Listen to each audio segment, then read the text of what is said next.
C'est fait des jeux de rôle, n'est-ce pas? C'est-à-dire que chacun a pris un pan de la question qui est bien sûr dans lequel tout est imbriqué. Je fais remarquer que tout ça est un dispositif pour les droitiers, pas pour les gauchers, je suis gaucher. C'est terrible. Non, on peut se rééduquer, je suis gaucher. Donc, on va...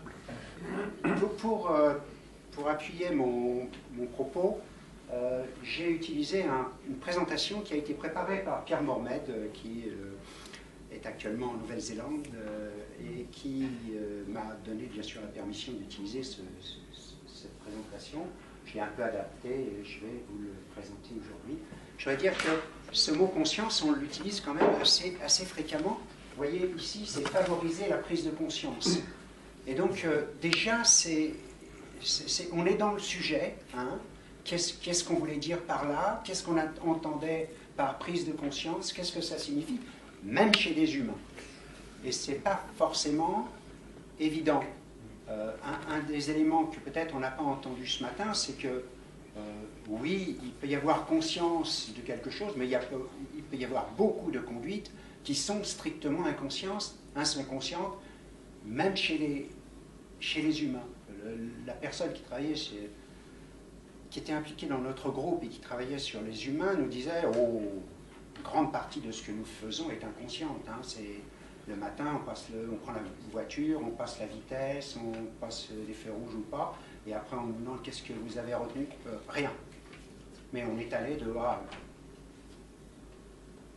à B. Alors, je vais juste pour dire que aussi, ce n'est pas quelque chose de tout à fait récent. Hein. Même Jean-Jacques Rousseau, le grand Jean-Jacques, n'est-ce pas, a parlé de la nature sensible des animaux et du souci moral. Là, mon exposé va être sur, en fonction des compétences des animaux, quelles sont les conduites que les humains peuvent définir.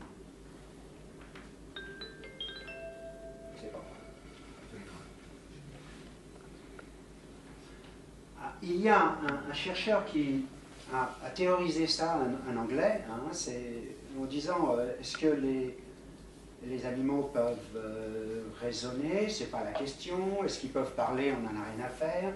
Mais il a dit tout ce qui compte, c'est de souffrir. Donc c'est l'exposé précédent.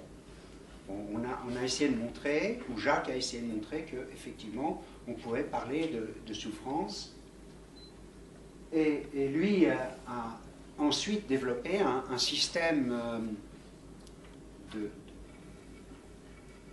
mise en cohérence qui permettent de justifier des conduites animales, des conduites humaines, en parlant d'utilitarisme.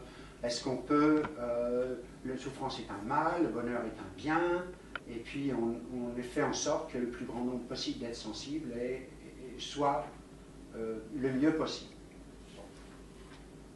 Et c'est ce qui sous-tend un certain nombre de démarches qui sont actuellement extrêmement pertinentes.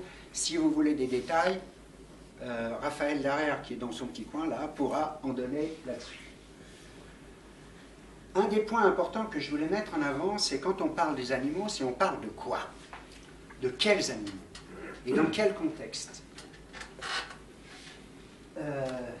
Et Francis Wolff dit, suivant que nous regardons des animaux familiers, des animaux de rente ou des animaux sauvages, nos conclusions et notre façon de nous comporter va totalement changer. Simplement, si vous regardez un lapin, qu'est-ce qu'il y a de plus banal qu'un lapin, et qu'ensuite vous ne le replacez pas dans son contexte, vous êtes complètement à côté de la plaque.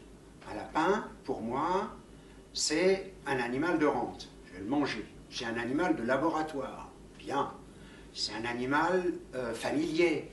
Vous demandez à une petite américaine de manger son lapin, elle va vous tuer. C'est un animal gibier. C'est formidable.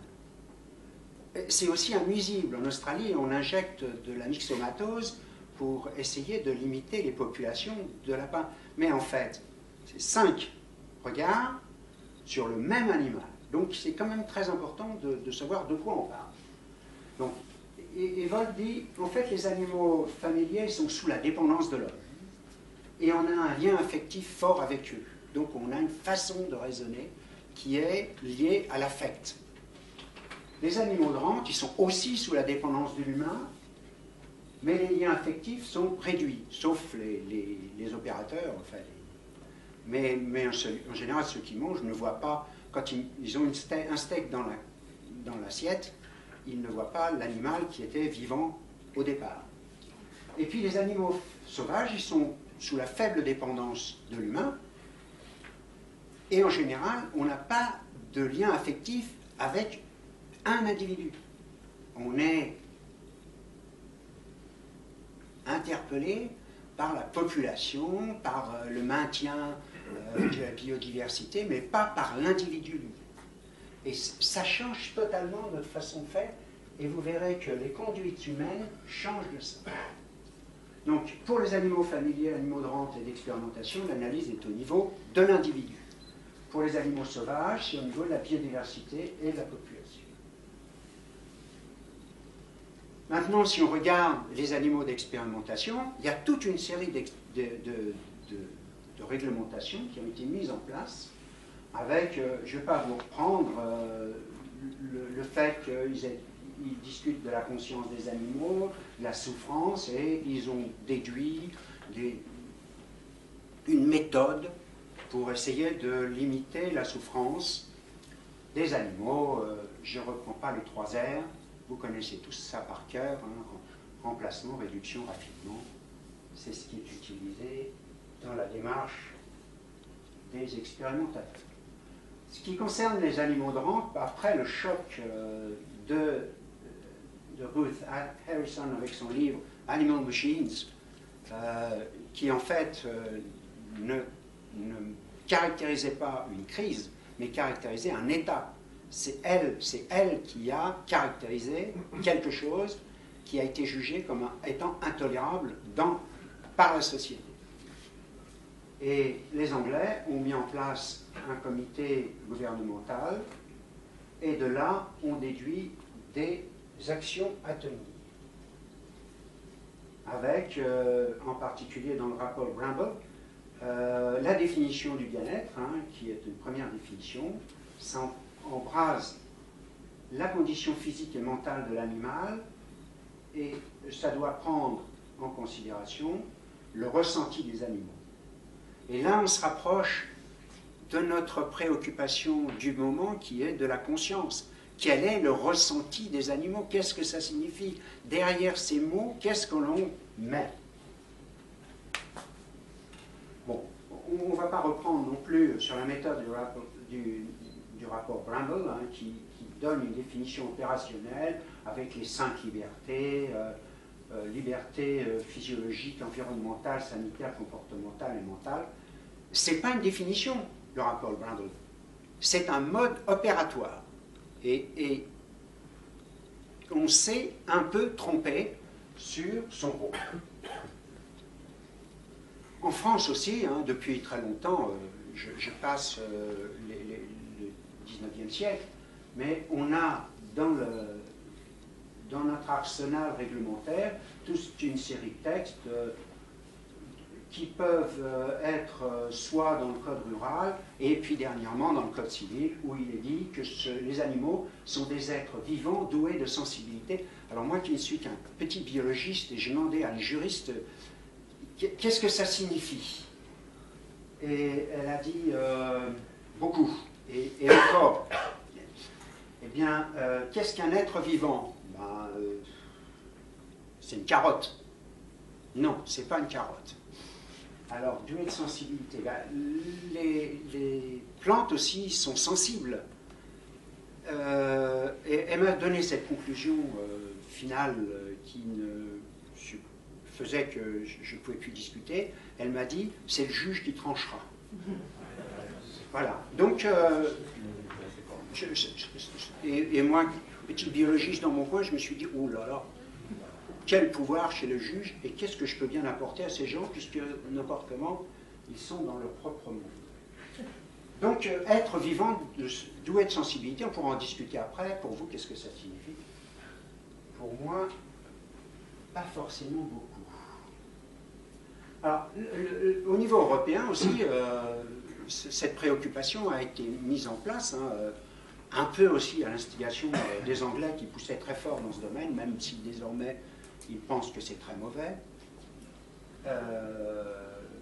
L'Union européenne a pris en compte les exigences du bien-être des animaux en tant qu'être sensible. Alors c'est là pareil, hein. Qu'est-ce qu'un être sensible? J'en sais rien. Voilà, mais il n'empêche que c'est un moteur quand même de réflexion pour l'Europe comme pour la France. Alors, sensible, ça, encore une fois, si on revient sur les mots, parce que je pense qu'il faut qu'on prenne un peu de recul sur nos mots. Qu'est-ce qu'on utilise, être sensible? Ça a deux sens, c'est une capacité sensorielle. Et Claude Bernard écrit « Les êtres vivants sont tous sensibles, même les végétaux ». Donc on n'a pas beaucoup avancé. Quand on a dit ça, en dehors du minéral, il ne reste pas grand-chose. Et puis il y a une deuxième chose qui est le contenu psychique, qui est capable de ressentir des émotions. Donc là, on retombe dans ce qui vous a été exposé ce matin.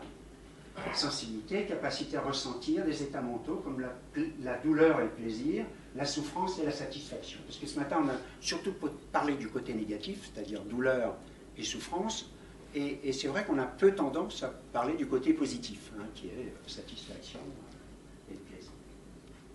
Mais là, on se retrouve bien dans nos préoccupations, c'est-à-dire que ça nous ramène à ce qui a été exposé ce matin, avec une phrase de M. Raphaël Larrière.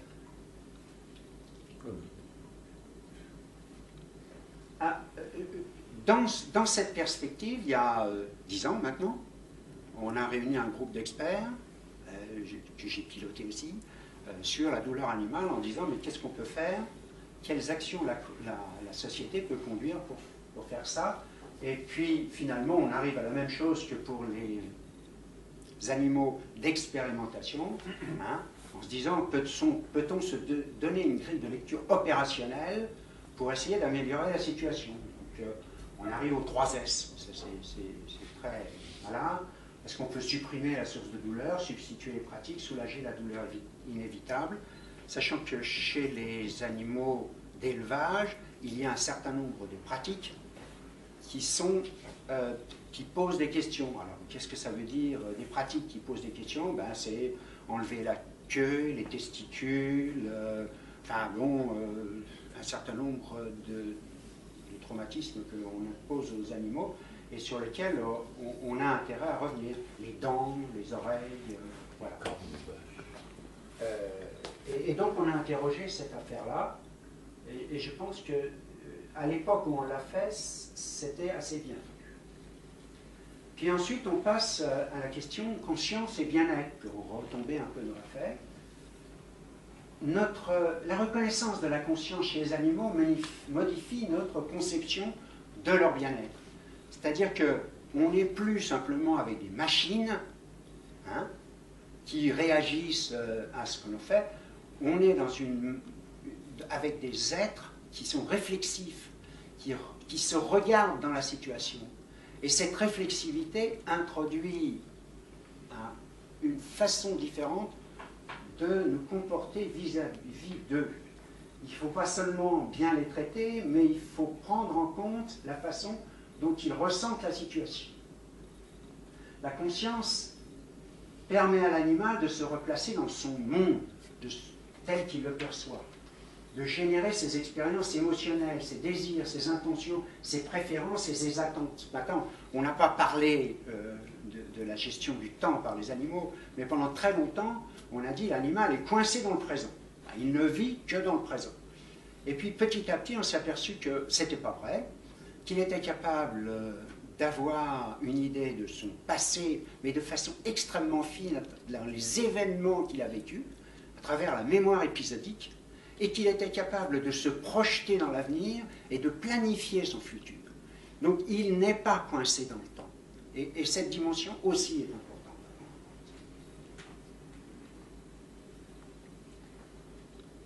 Bon, si on revient vers les 5 libertés, on a mis l'accent sur la façon dont l'homme devait se comporter. Il faut qu'il soit, faut pas qu'il ait faim, mais entre nous, une fois qu'on a dit ça, on n'a rien dit. Parce qu'entre avoir très faim, pas du tout faim, et ainsi de suite, on ne voit pas où est la limite. On voit un peu les cases où on veut travailler, mais pas du tout où est la limite. Ça ne définit pas du tout la règle d'action.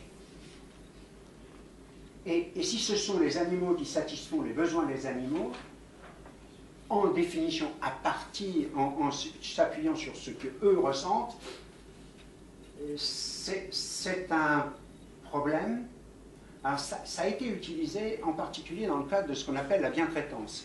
Cette notion a été développée pour des enfants qui ne peuvent pas s'exprimer, en particulier des malades mentaux. C'est-à-dire, on ne sait pas ce qu'ils veulent, mais on va supposer à partir de ce qu'on connaît de faire en sorte que ça se passe bien. Et la bientraitance, on l'a étendue aux animaux, mais sans jamais retourner vers l'animal. Et on a la protection animale. Ça, c'est clair. On se donne des règles pour faire en sorte que ce que nous pensons bien pour les animaux, on les applique. Donc la bientraitance est un préalable indispensable à la réalisation du bien-être animal, mais ça ne peut pas servir de définition. C'est une règle opérationnelle pour faire que. Donc avec le petit groupe de l'ANSES qui était piloté par Pierre Mormed, auquel je participais, je suis tout désolé, hein, on est tous les uns dans les autres là, à travailler ensemble. Voilà. Et on a pris comme définition le bien-être animal et l'état mental et physique positif lié à la satisfaction de ses besoins physiologiques et comportementaux ainsi que de ses attentes. Donc on voit bien l'animal là où il est, avec son passé et avec son futur. Et c'est important parce que jusqu'à présent, on prenait l'animal là, maintenant. Et cet état varie en fonction de la perception de la situation par l'animal.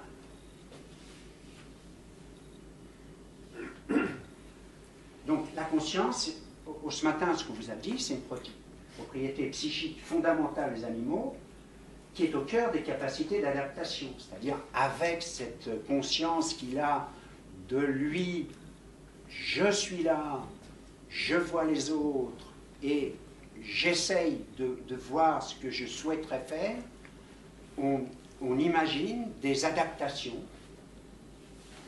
de l'animal et que nous pouvons lui fournir. Elle conditionne la façon dont les animaux ressentent leur environnement et donc leur bien-être. Et on fait, ici, ce qui est important, c'est de montrer que le moteur du bien-être, c'est la conscience que l'animal a de la situation.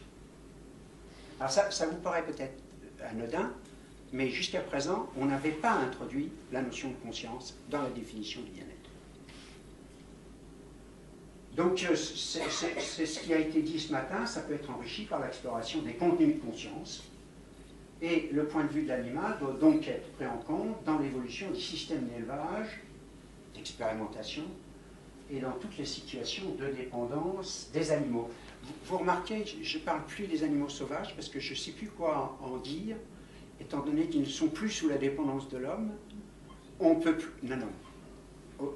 À première approximation, ce qui a été dit, ils sont sauvages, ça veut dire qu'ils ne sont plus sous la dépendance de l'homme. Ce qui n'est pas tout à fait vrai, mais du coup, on est obligé d'avoir un regard un peu particulier.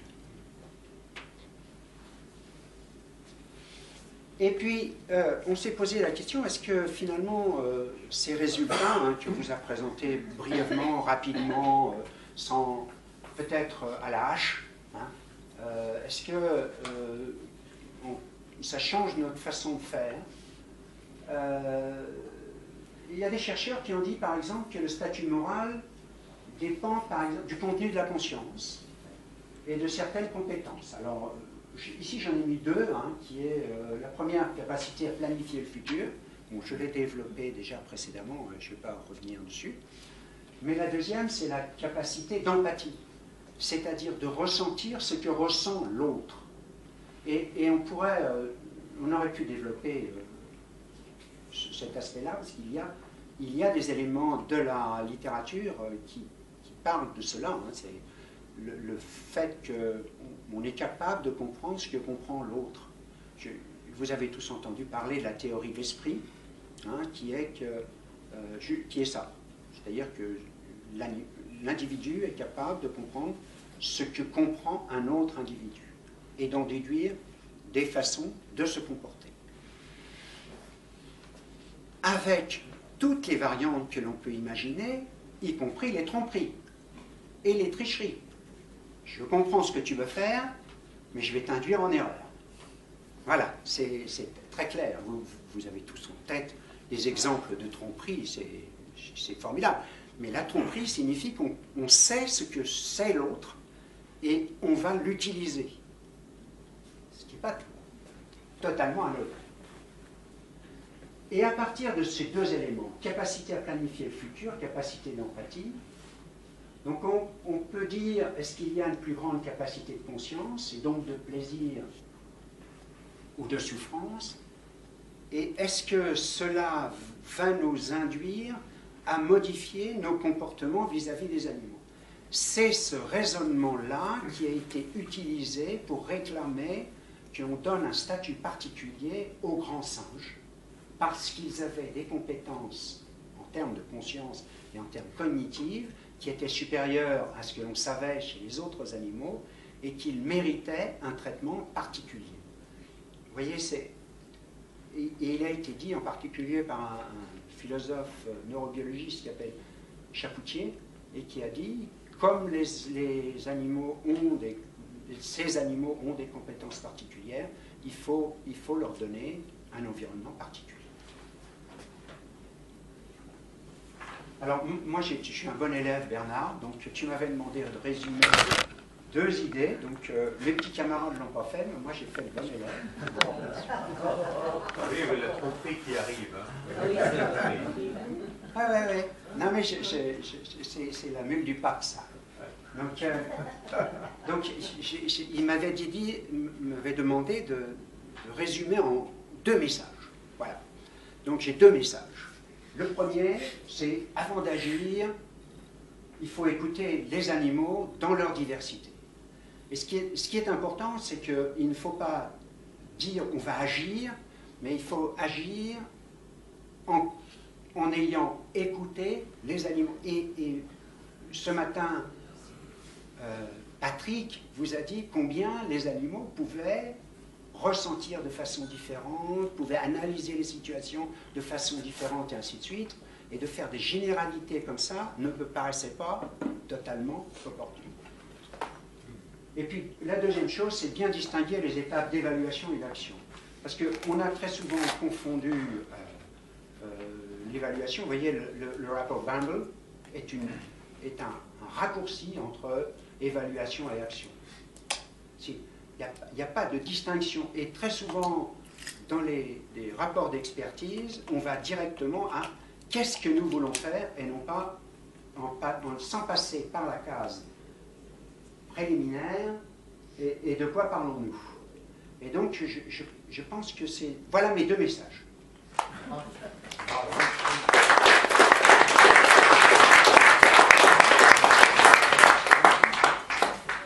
Bien, je vous propose, sans plus attendre qu'on installe plutôt un coup, on va s'installer à cette table. Raphaël, est-ce que tu veux bien nous rejoindre à cette table parce que tu auras peut-être des éléments de réponse à certaines questions. Voilà, Jacques, Bastien, si